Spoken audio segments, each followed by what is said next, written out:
கச்சதீவை விஜய் கேட்டிருக்கிறார் என்பதற்காக சொல்லியிருக்கிறீர்கள். உங்களுடைய ஜனாதிபதி வந்து கச்சதீவை தரமாட்டார் என்று நாங்க சொல்லுறோம். கச்சதீவை மட்டுமில்ல யாழ்ப்பாணத்தையுமே தமிழகத்துக்கு கொடுக்க சொல்லி தமிழக மக்கள் எங்களை பாதுகாத்துக் கொள்வார்கள். ஆகவே எப்போது எங்களுக்கு தீவு பகுதிகளுக்கு மின்சாரம் வழங்கப்படும் இல்ல தெரியாம தான் கேட்கிறேன். அர்ஜுனா எம்பி, யாழ்ப்பாணமும் கச்சதீவும் என்னோட பரம்பரை சொத்தோ இல்லைன்னு சொன்னா அவங்களுக்கு வாக்கு போட்ட மக்கள் சொல்லி விட்டவையோ போய் காட்டியும் கூட்டியும் கொண்டு கொடுங்கன்னு சொல்லி கச்சதீவையும் யாழ்ப்பாணத்தையும் தமிழ்நாட்டோட சேர்த்து விடுங்க அவங்க நல்லா பார்த்துக்கொள்வாங்கன்னு சொல்லி முட்டாள்தனமா பேசுறீங்க.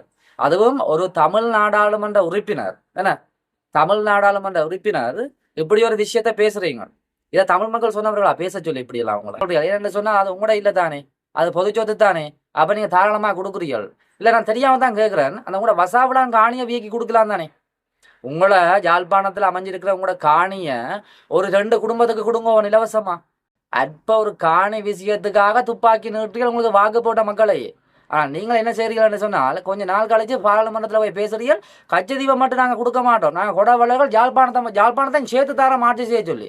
யாழ்ப்பாணம் என்ன கூட பரம்பரை சொத்தோ யாழ்ப்பாணம் இல்லை தெரியாம தான் கேட்கிறேன். யாழ்ப்பாணம் என்ன கூட பரம்பரை சொத்தோ. இந்த லட்சணத்துல மாகாண சபை முதலமைச்சராக போட்டியிட போறீங்களாம். அப்ப இப்படியான ஆக்களுக்கு தமிழ் மக்களே இப்படியான ஆக்களுக்கு முதலமைச்சர் பதவியையும் கொடுத்தால் எல்லாருமே தமிழ் மக்கள் எல்லாம் நித்ரியா கிடைக்கல யாழ்ப்பாணத்துல வடகிழக்கா கூட்டி கொடுத்து போட்டு போயிடுவாங்க. சில பேர்கிட்ட விமர்சனம் இருக்குது, அவர்கள் அர்ஜுனா எம்பிக்கு வாக்கு போட்டவர்கள் கூட தற்கூறிகளான் என்று சொல்லி. ஏன்னா அர்ஜுனா எம்பிக்கு அரசியல் தெளிவில்லை. அரசியலை போட்டியிடுவதற்கு முன்பு அரசியல் தெளிவில்லை.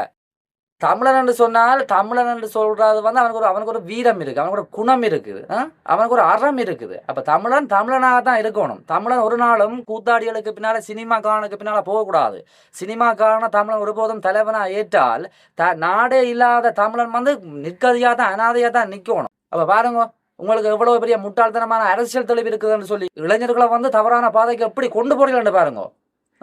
நாங்கள் நேற்று சொல்ல எங்களை திட்டினவங்க யாழ்ப்பாணத்தில் வந்து விஜயின் தேர்தல் தொடர்பாக வந்து ஒரு இளைஞன் வந்து தூக்கிட்டு தற்கொலை செய்து கொண்டிருப்பதாக செய்தி வழியாக இருக்கிறது. கொஞ்சமாவது கல்வி அறிவு இருக்கணும். கொஞ்சமாவது கல்வி அறிவு இருந்தால் வாழ்றதுக்கு கண்டிப்பாக அரசியல் படிக்கணும், அரசியல் தெளிவு இருக்கணும். அந்த அரசியல் தெளிவு இருந்தால் யார் தலைவர், யாரை தலைவராக தெரிவு செய்யணும், யாரை தலைவராக தெரிவு செய்யக்கூடாதுன்ற ஒரு தெளிவு வரும். இந்த கச்சதீவை கொடுத்தால் இந்த வடகிழக்கு மீனவர்கள் எப்படி பாதிக்கப்படுவாங்கன்னு உங்களுக்கு தெரியுமா?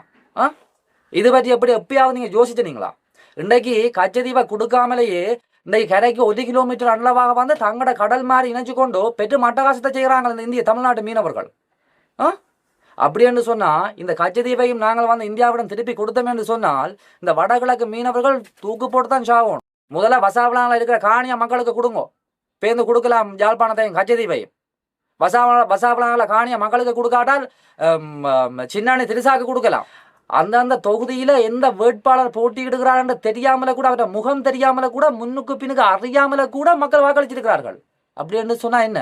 வியையில இருக்க நம்பிக்கையில இல்ல, இந்த சினிமாவிற்கு அடிமையாகியதால தான் இந்த மக்கள் இவ்வாறான ஒரு கீழ்த்தரமான வேலையை செய்திருக்கிறார். சீமான் மீது பல்வேறு விமர்சனத்தை வைக்கிறீர்கள். சீமான் தோற்றிருக்கலாம், ஆனால் தற்போதும் சீமான் என்று சொன்னால் பயம் இருக்கிறது. இந்தியாவினுடைய உளவு அமைப்புக்கு கூட சீமான் வென்று விடுவாரோ என்ற ஒரு பயம் இருக்கிறது. அப்படி சீமான் வந்து மற்றவரை அச்சப்பட வச்சு வாழ்றார். அதான் தமிழன்.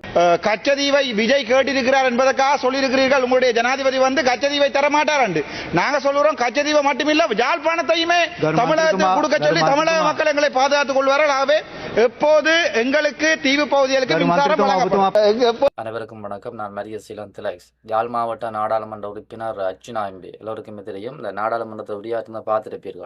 விஜய் வந்து கச்சதீவை தான் கேட்டவர். கச்சதீவு மட்டுமில்லை யாழ்ப்பாணத்தையும் கொடுக்குறோம், தமிழ்நாட்டோட இணைக்கிறோம், அவை வந்து அதை நல்லா பார்த்துக்கொள்ளவினோம்னு சொல்லி. இல்லை தெரியாம தான் கேட்குறேன். அர்ஜுனா எம்பி, யாழ்ப்பாணமும் கச்சதீவும் என்னோட பரம்பரை சொத்தோ இல்லைன்னு சொன்னா அவங்களுக்கு வாக்கு போட்ட மக்கள் சொல்லி விட்டவையோ போய் காட்டியும் கூட்டியும் கொண்டு கொடுங்கன்னு சொல்லி. என்ன நீங்க என்ன செய்து கொண்டு இருக்கிறீர்கள்ன்றது உங்களுக்கு தெரியுமோ? மக்கள்கிட்ட பிரச்சனையை பேசாமல அதாவது ஒரு நடிகனை நம்பி தரையில தலைவனை தேடாமல திரையில தலைவனை தேடி தற்போது தமிழக முதலமைச்சராக போறாங்க தமிழ்நாட்டு தற்கொலைகள். ஒரு தரையில வந்து மக்கள்கிட்ட பிரச்சனைக்காக மக்களோடு சேர்ந்து போராடிய வரலாறே இல்லை விஜய். இப்ப இவ்வாறு இருக்கேக்கல அங்க தமிழ்நாட்டு மக்கள் முதலமைச்சராக போயினும் விஜய். அது மட்டும் இல்லாமல கச்சதீவையும் யாழ்ப்பாணத்தையும் தமிழ்நாட்டோடு சேர்த்து விடுங்க, அவங்க நல்லா பார்த்து கொள்வாங்கன்னு சொல்லி முட்டாள்தனமா பேசுறீங்க. அதுவும் ஒரு தமிழ் நாடாளுமன்ற உறுப்பினர் இப்படி ஒரு விஷயத்த பேசுறீங்க. இதை தமிழ் மக்கள் சொன்னவர்களா பேச சொல்லி இப்படி எல்லாம் அவங்கள தமிழ் மக்களுக்கு தேவையான விஷயம் என்ன பேசணுமோ அது எல்லாத்தையுமே விட்டுட்டு இப்படி காட்டியும் இப்படி கூட்டியும் கொடுத்து கொண்டு தெரியுறீங்க. சரி, நான் தெரியாம தான் கேட்கிறேன். முதல்ல கச்சதீவையும் யாழ்ப்பாணத்தையும் தமிழ்நாட்டோட சேர்த்து விடுங்கன்னு சொல்றீங்க. ஏன்னு சொன்னா அது உங்களோட இல்லை தானே, அது பொது சொத்து தானே. அப்ப நீங்க தாராளமா கொடுக்குறீர்கள். இல்ல, நான் தெரியாம தான் கேட்கிறேன். அந்த உங்களோட வசாவிடான் காணியை வீக்கி கொடுக்கலாம் தானே.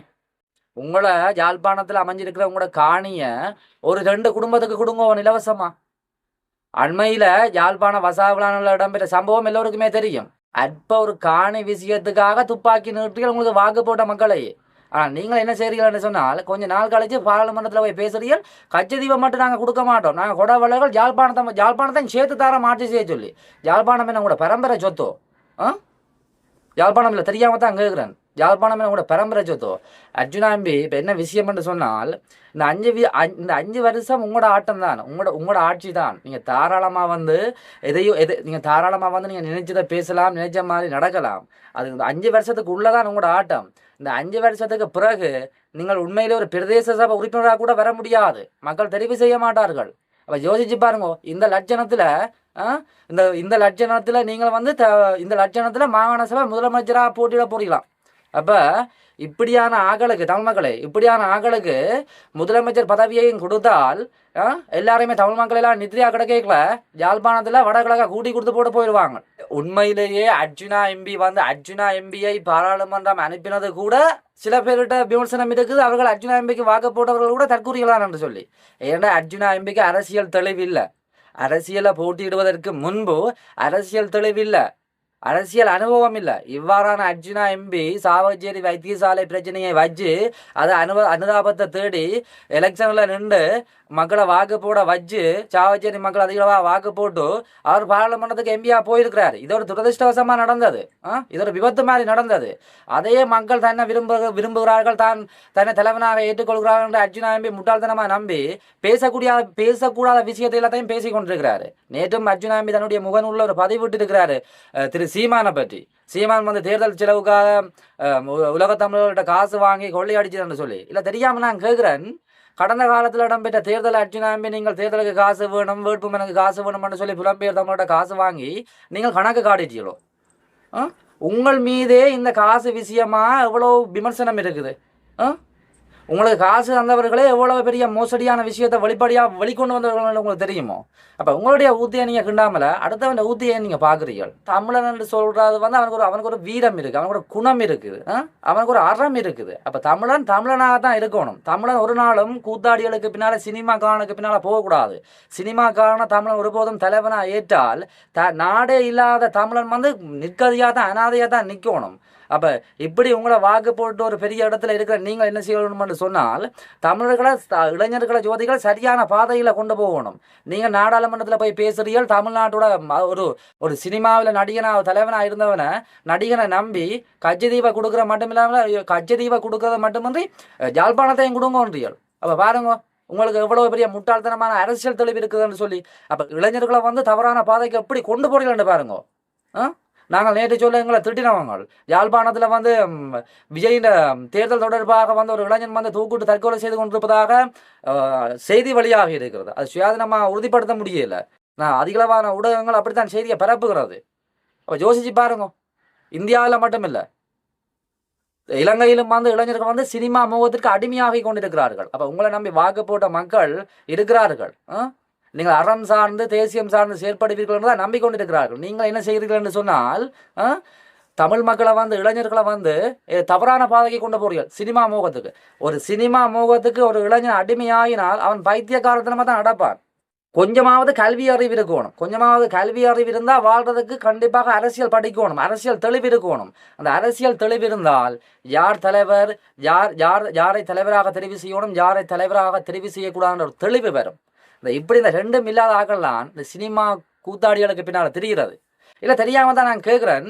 அர்ஜுனா எம்பி கச்சதீவை வந்து கேட்டுட்டார், கச்சதீவை கொடுக்கணும்னு நீங்கள் சொல்லுகிறீர்கள். இந்த கச்சதீவை கொடுத்தால் இந்த வடகிழக்கு மீனவர்கள் எப்படி பாதிக்கப்படுவாங்கன்னு உங்களுக்கு தெரியுமா? இது பற்றி எப்பயாவது நீங்கள் யோசிச்சுனீங்களா? இன்றைக்கு கச்சதீவை கொடுக்காமலேயே இன்றைக்கு கரைக்கு 1 கிலோமீட்டர் அளவாக வந்து தங்களோட கடல் மாதிரி இணைச்சு கொண்டு பெற்று மட்டகாசத்தை செய்கிறாங்க இந்த இந்திய தமிழ்நாட்டு மீனவர்கள். அப்படி என்று சொன்னால் இந்த கச்சதீவையும் நாங்கள் வந்து இந்தியாவிடம் திருப்பி கொடுத்தோம் என்று சொன்னால் இந்த வடகிழக்கு மீனவர்கள் தூக்கு போட்டு தான் சாகணும், பட்டினியால் சாகணும். யோசிச்சு பார்த்துனீங்களா?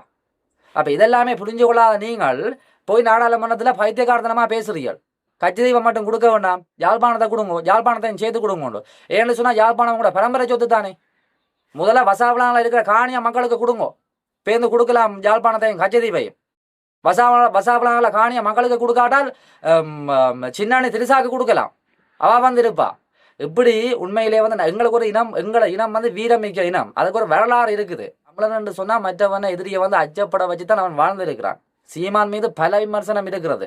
இன்றைக்கு சீமான் தேர்தலில் தோற்றிருக்கலாம், சீமான் வந்து மக்களால் நிராகரிக்கப்பட்டிருக்கலாம். ஆனால் மக்கள் சீமானை நிராகரிக்கல. அது மக்கள் வந்து சினிமா மோகத்திற்கு அடிமையாகி இருக்கிறதால அந்தந்த தொகுதியில் எந்த வேட்பாளர் போட்டியிடுகிறார் என்று தெரியாமல கூட, அவர முகம் தெரியாமல கூட, முன்னுக்கு பின்னுக்கு அறியாமல கூட மக்கள் வாக்களிச்சிருக்கிறார்கள்.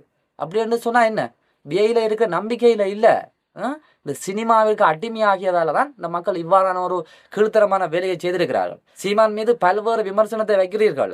சீமான் தோற்றிருக்கலாம், ஆனால் தற்போதும் சீமான் என்று சொன்னால் பயம் இருக்கிறது. இந்தியாவினுடைய உளவு அமைப்புக்கு கூட சீமான் வென்று விடுவாரோ என்ற ஒரு பயம் இருக்கிறது. அப்படி சீமான் வந்து மற்றவரை அச்சப்பட வச்சு வாழ்றார். அதான் தமிழன். தமிழன் என்று சொன்னால் அச்சமாக வாழணும், மற்றவனை அச்சப்பட வச்சு வாழணும். ஆனால் நீங்கள் என்ன செய்கிறீர்கள்னு சொன்னால் சினிமா காணுக்கு பின்னாலே போய் சொல்றீங்க. நாங்கள் கச்சதீவம் மட்டுமில்லை, யாழ்ப்பாணத்தை இந்தாரம் அங்கே கொண்டு போய் தமிழ்நாட்டோட வச்சு நினைச்சு போட்டு அவை நல்லா பார்த்து கொள்கிறோம்னு சொல்லி இப்படியான விஷயங்களை தயவு செய்து தவிருங்க. நாங்கள் வந்து சினிமா முகத்துக்கு அடிமையான இளைஞர் யுவதிகள் அல்ல, நாங்கள் தனித்துவமானவர்கள். நாங்கள் தமிழ்நாட்டு மக்களை பார்த்து, தமிழ்நாட்டு இளைஞர்களை பார்த்து நாங்கள் வளர்ந்தவர்கள் அல்ல, வளர்பவர்கள் அல்ல. எங்களுக்கு ஒரு குணம் இருக்குது, எங்களுக்கு ஒரு வீரம் இருக்கிறது, எங்களுக்கு ஒரு மரபு இருக்கிறது. ஆகவே அர்ஜுனா எம்பி போன்றவர்கள் ஒரு பெரிய இடத்தில் இருப்பவர்கள் இளைஞர்களை தவறாக வழிநடத்தக்கூடாது. இன்னைக்கு அர்ஜுனா எம்பிக்கு வாக்கு போட்டவர்கள் கூட தற்கூறிகள் என்று சொல்லி விமர்சிக்கிறார்கள். அவ்வாறு என்று சொன்னால் ஒரு தற்கூரியத்தான் ஆதரிக்கும் என்று கூட சொல்லுகிறார்கள். இப்படி இவ்வாறான நிலைமைக்கு போகக்கூடாது.